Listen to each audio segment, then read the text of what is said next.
अस्सलाम वालेकुम dear students. एक नए बायोलॉजी के लेक्चर के साथ हाजिर हैं। इससे पहले हमने होम्योस्टैसिस के चैप्टर के अंदर एनिमल्स के अंदर एक्सक्रीशन जो है उसको डिस्कस करना शुरू किया था। और स्टूडेंट्स, हमने लास्ट टाइम महज ये देखा कि एक्सक्रीशन जो है कार्बन डाइऑक्साइड, वाटर और ख़ास तौर पे नाइट्रोजनस वेस्ट के रिमूवल का नाम है, जिसमें हमने जिक्र किया था ammonia, urea, uric acid, xanthine, hypoxanthine, creatine and allantoin. हम ये जानते हैं स्टूडेंट्स कि मेजरली जो एक्सक्रीशन है that is the removal of nitrogenous waste, for example ammonia, urea and uric acid. अब हम ये देखने जा रहे हैं कि ये जो एक्सक्रीटरी प्रोडक्ट्स हैं, जब इनकी नेचर वेरी करेगी तो आया कि कोई हैबिटेट का ताल्लुक भी इसके साथ है या नहीं। यानी कि जो एनिमल्स हैं, अगर हम देखें तो कुछ एक्वाटिक मीडियम में रहने वाले हैं, कुछ टर्स्ट्रियल कंडीशंस के अंदर रहने वाले हैं, और कुछ ऐसे हैं जो बड़ी ही हार्श एनवायरमेंटल कंडीशंस में रहने वाले हैं।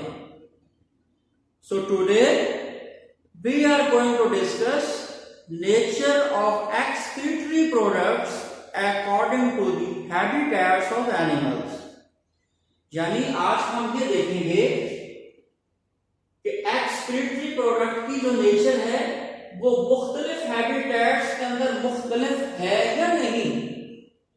यकीनन है स्टूडेंट्स, इस लेक्चर के डिस्कशन के बाद आप अमोनिया, यूरिया और यूरिक एसिड जो एक्सक्रीटरी प्रोडक्ट्स हैं, क्या ये मुख्तलिफ हैबिटेट्स से ताल्लुक रखने वाली प्रोडक्ट्स हैं, इसके बारे में जान जाएंगे। सबसे पहले हम लोग बात शुरू करते हैं अमोनिया की। अमोनिया बहुत ज्यादा टॉक्सिक मटेरियल है और इसकी एबिलिटी ये होती है अमोनिया की कि ये बहुत जल्द जो है ये बॉडी के लिक्विड्स में डिसॉल्व हो जाता है। अब ये आया कहां से है स्टूडेंट्स? इससे पहले लेक्चर में हमने सीखा कि जब प्रोटीन्स और न्यूक्लियोप्रोटीन्स की ब्रेकडाउन होती है तो उसके रिजल्ट के तौर पर अमाइनो एसिड्स पैदा होते थे, और हमने पढ़ा था कि अमाइनो एसिड की डीएमिनेशन होती है और फर्दर ये सारी प्रोडक्ट्स जो हैं वो बनती हैं। सो अमोनिया बॉडी में डिसॉल्व होने की कोशिश करता है, सो इसको जितना जल्द हो सके बॉडी से रिमूव करना जरूरी है।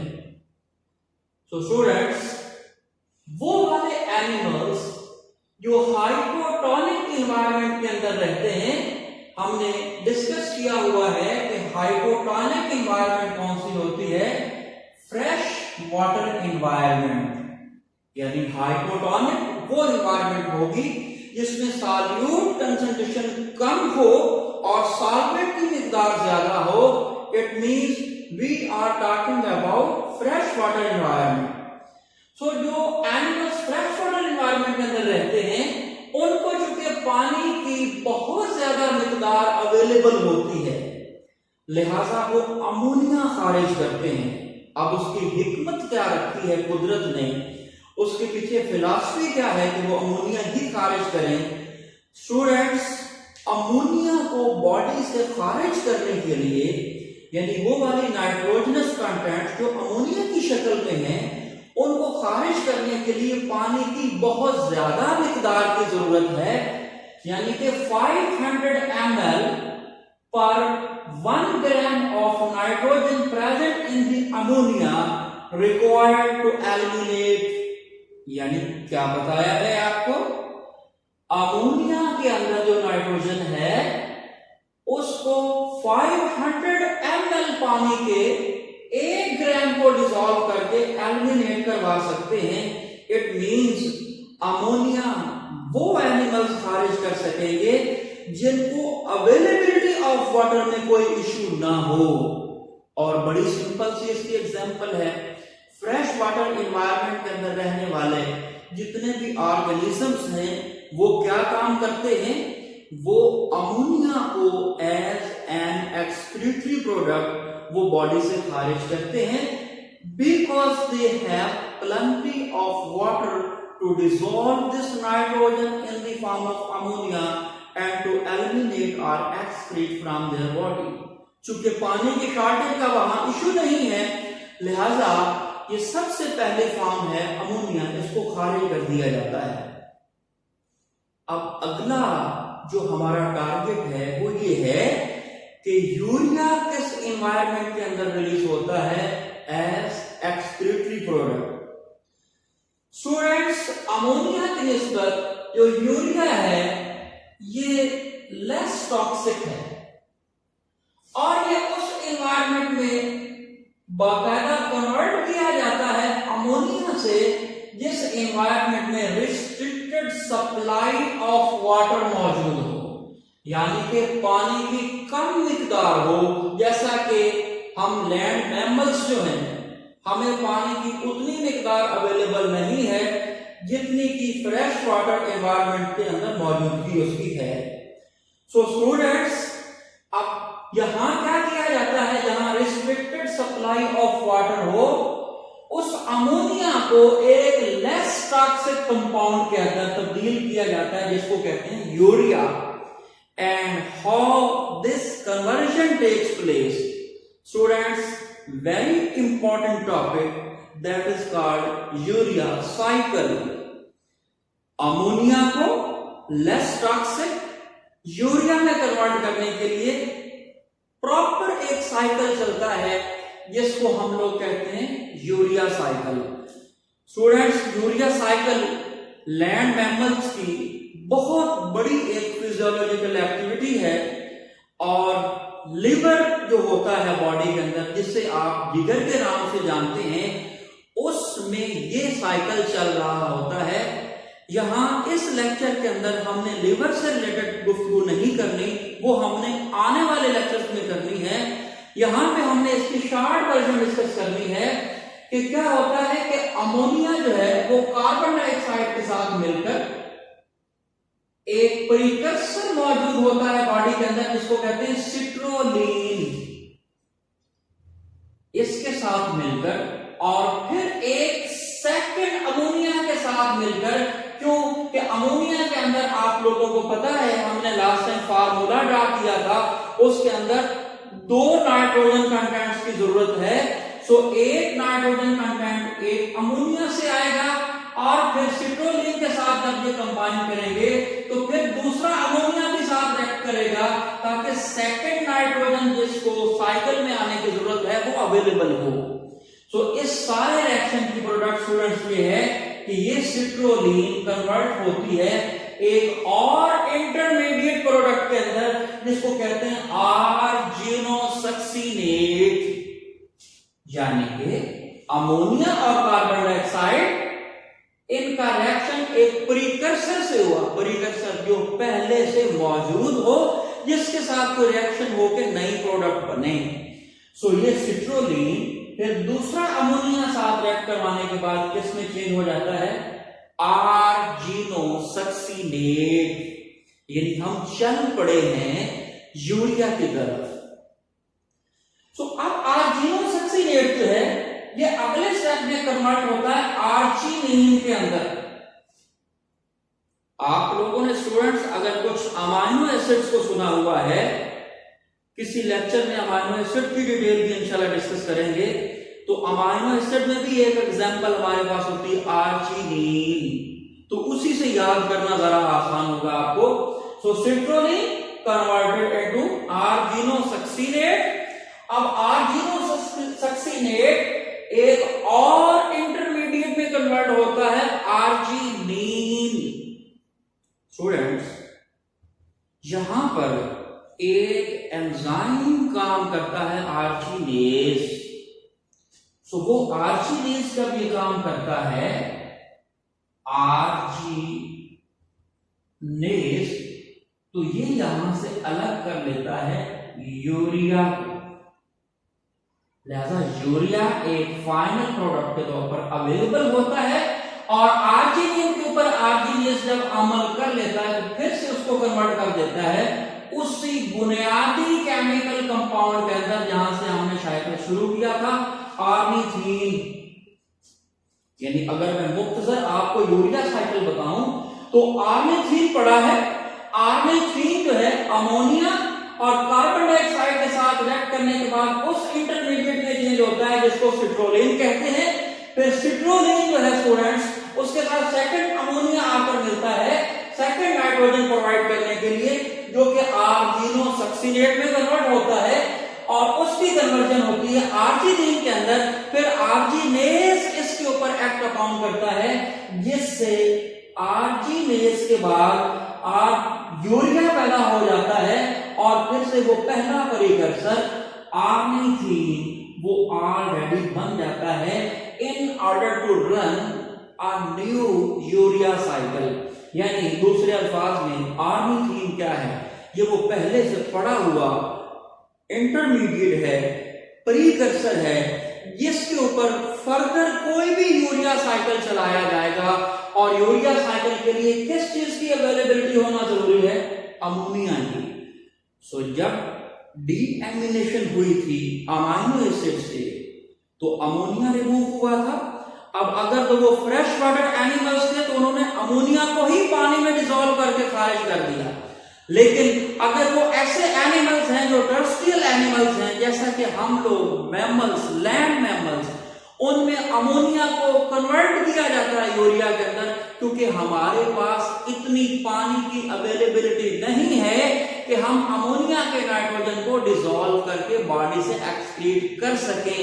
लिहाजा उस कंपाउंड के अंदर, उस केमिकल सब्सटेंस के अंदर अमोनिया को कन्वर्ट करना है जिससे थोड़ी मिकदार चाहिए पानी के लिए। यानी अब हमारे लिए पानी की जो मिकदार है वो स्टूडेंट्स इसके अंदर है सिर्फ 50 ml पर 1 gram of nitrogen present in the urea. तो स्टूडेंट्स फ्रेश वाटर एनवायरनमेंट में यही मिकदार कितनी थी, 500 ml। जबकि अगर हम लैंड मैमल्स की बात करते हैं, हैबिटेट चेंज हुआ, हैबिटेट चेंज हुआ तो साथ पानी की अवेलेबिलिटी चेंज हुई।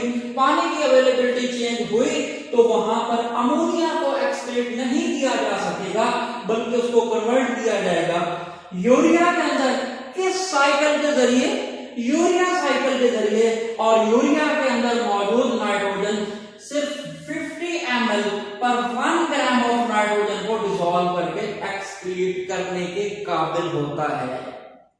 सो स्टूडेंट्स हैबिटेट चेंज हुई तो ऑटोमेटिकली एक्सक्रीटरी प्रोडक्ट चेंज हो गई। हमारे आज के लेक्चर का टाइटल यही था ना, nature of excretory product and habitat. अब इसके बाद एक और एनवायरनमेंट है जिसमें एक्यूट शॉर्टेज ऑफ वाटर होती है। अगर मैं आपको मिसाल दूं बर्ड्स की, कभी देखा है बर्ड्स को पानी पीते हुए? बहुत थोड़ी मिकदार में वो पानी पीते हैं। या कभी ये इंसेक्ट्स वगैरह या आर्थ्रोपोड को देखा है कि वो कितना पानी पीते हैं? हम लैंड मैमल्स की निस्बत उनको पानी की सप्लाई बहुत ज्यादा शॉर्ट है।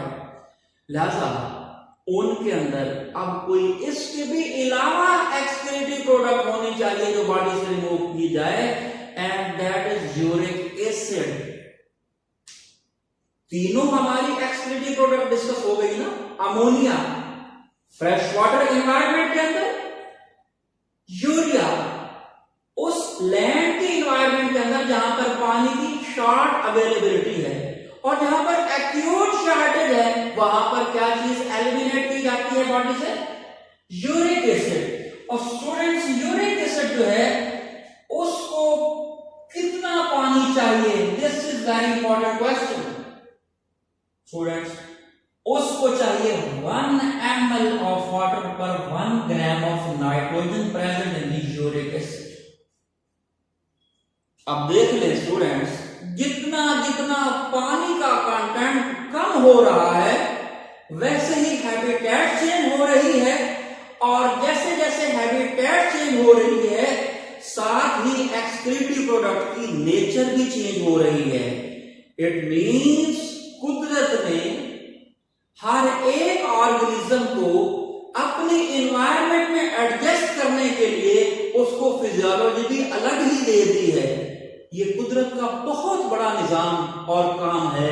अगर हम बायोलॉजी के इन चैप्टर्स को पढ़ के गौर कुदरत के ऊपर करें तो हमें अल्लाह ताला की वहदानियत और उसकी शान भी समझ आएगी।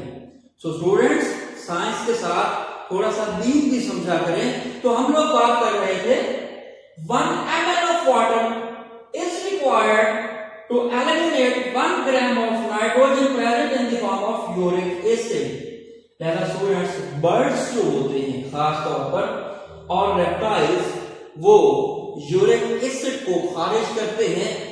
अब हमने देखा कि एक हमारे पास अमोनिया की शक्ल थी, फिर एक यूरिया की शक्ल है, फिर एक यूरिक एसिड की शक्ल है और यहां पर हैबिटेट्स और पानी की अवेलेबिलिटी में भी चेंज आ रहा है। सो क्या हम कर सकते हैं अपनी आसानी के लिए, हम एनिमल्स को कैटेगराइज कर सकते हैं। तमाम वो एनिमल जो अमोनिया अपनी बॉडी से खारिज करते हैं स्टूडेंट्स, इनको कहते हैं अमीनोटिलिक। फिर से सुनिए, यानी वो वाले animals which can excrete ammonia as excretory product are called aminotylic। जिसमें हमने मिसाल ली सारे के सारे फ्रेश वाटर एनिमल्स जो हैं, आप किसी फ्रेश वाटर फिश की मिसाल भी ले सकते हैं। फिर उसके बाद हम लोगों की बात आई जैसा कि लैंड मैमल्स, जिनमें ये हमने डिस्कस किया कि यूरिया साइकिल चलता है। Ornithine precursor combined with ammonia and carbon dioxide changes into the citrulline and further it combines with another ammonia for the second nitrogen, so it changes into the arginosuccinate that is converted into the arginine. With the help of an enzyme arginase, urea is released and again arginine is formed for another urea cycle। तो urea cycle चला और land mammals के अंदर जहां पर shortage water की है उनमें अमोनिया कन्वर्ट हो गया यूरिया के अंदर। तो वो वाले एनिमल्स जो यूरिया खारिज करते हैं उनको यूरियोटिलिक कहा, जिसकी मिसाल मैंने आपको बताई मैमल्स। अब स्टूडेंट्स, अगर हम रेप्टाइल्स और बर्ड्स की बात करें जिन्होंने यूरिक एसिड खारिज करना होता है तो उनको हमने कहा यूरिकोटिलिक। We have discussed 3 types of animals according to the 3 types of excretory products. Those animals which can excrete ammonia are called aminotylic, and those which can excrete urea as excretory product are called ureotylic, and those animals which can excrete uric acid as excretory product are called uricotylic। So here I have listed aminotylic, freshwater animals, ureotylic, mammals, land mammals जिनको पानी की short supply available है, and third category uricotelic reptiles and birds। Students, I hope you will come to know about all of these strategies whenever you will listen this lecture thoroughly। और students, अगर आपको कोई इनमें issue या problem होता है तो मैंने अपने लेक्चर के अंदर अपना ईमेल दिया होता है, आप इसी चैनल के नीचे मुझे कमेंट्स में कोई सवाल जवाब करना है तो पूछ सकते हैं। You are always welcome. मुझे खुशी होगी अगर आप लोग मुझसे पूछेंगे। और स्टूडेंट्स, अगर आपको कोई मामला भी समझ नहीं आता तो आप मुझसे कमेंट्स करके पूछेंगे तो मैं आपको कमेंट्स के अंदर ही उसका जवाब दे दूंगा। हम आने वाले लेक्चर के अंदर मजीद इसी चैप्टर में नए जो टॉपिक्स आ रहे हैं उनको बड़ी डिटेल के साथ डिस्कस करेंगे। इंशाअल्लाह आप लोग आहिस्ता आहिस्ता तमाम होम्योस्टेसिस के माहिर हो जाएंगे, क्योंकि आपकी ग्रिप हो जाएगी। So thank you very much. इंशाल्लाह मिलते हैं एक अगले लेक्चर के साथ। तब तक के लिए डॉक्टर मोहम्मद हनीफ को इजाजत दें। खुश रहें और मुल्क व कौम के लिए दुआ करें। अल्लाह हाफिज।